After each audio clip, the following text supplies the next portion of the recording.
Zdravo svima, sa vama sam ja, Natalija Dojčinović i Agencija za organizaciju vaše savršene svadbe Love Story.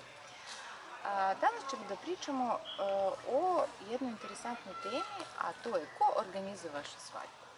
Još pre 5-6 godina retko ko je čuo za svadbenog organizatora, a još manje da ljudi čuli za svadbenog koordinatora. Šta radite ljudi?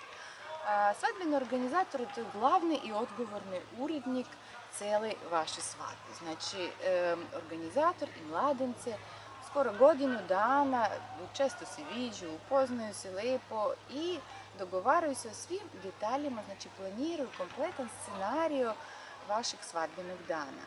Ima puno detalje i sve te detalje moraju da se isplaniraju, da se napravi satnica i da se nađe najbolja varijanta za sve što sledi tog dana.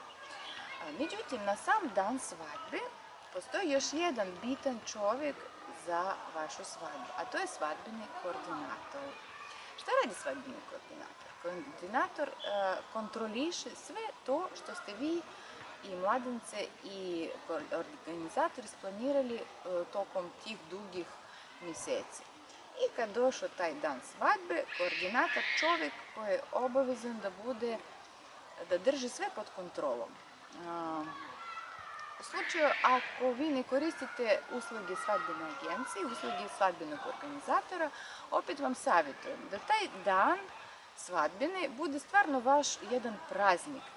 To ste čekali celog života i savjetujem vam za taj dan da se opustite i vi i vaše roditelji i vaši kumovi i vaše drugarice i vaša rodbina. Nemojte da dajete tu ogromnu obavezu i odgovornost vašem najbližem. Pripustite to sve svadbenom koordinatoru.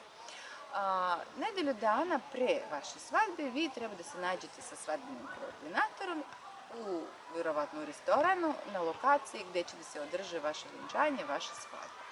I da se dogovorite da mu ispričate sve vaše detalje koje ste vi isplanirali za dan vaše svadbe. Koordinator sve treba da zapiše, sve brojeve telefona i prevoznika i muzičara i menadžera restorana i ljudi koji organizuju vatromet i stiliste i šminkera, znači kompletnu ekipu.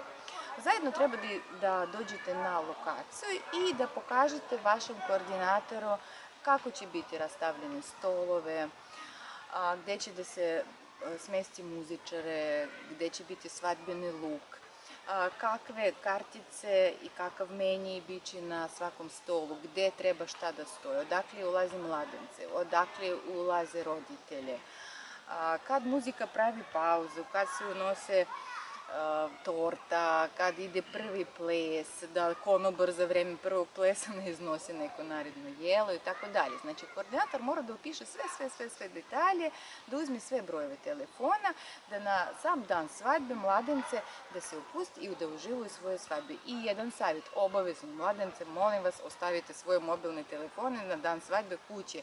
Za taj dan ne postoje mobilni telefoni, znači sve obaveze preusmerite na svadbenog koordinatora. Svadbeni koordinator to su oči i uši vaše svadbe. Znači, on kontroliše, on nevidljiv čovjek, ali bez njega raspadaju se mnogi stvari. Koliko puta vjerovatno ste vidjeli da mlada uplakanih oči, da mladina majka trči izbezumljena, traži konobara zašto nije stigla torta na vrijeme, otac ljud traže zašto ovo, zašto ono. Znači, postoje na dan svadbe uvek se dešavaju neke nepredviđene stvari. Međutim, koordinator, taj čovjek koji rješava sve u toku svadbi, sve da treba da protekne besprekorno. U sljedećem videu ja ću da ispričam još malo detaljnije o profesiji svadbenog koordinatora i za mlade energične ljudi. To je vjerovatno biće interesantni izazov, interesantna profesija, ali o tome u sljedećem videu. Ako se vama dopao moj video, stavite like, registrujte se na moj kanal i vidimo se uskoro. Pozdravljam vas. Ćao!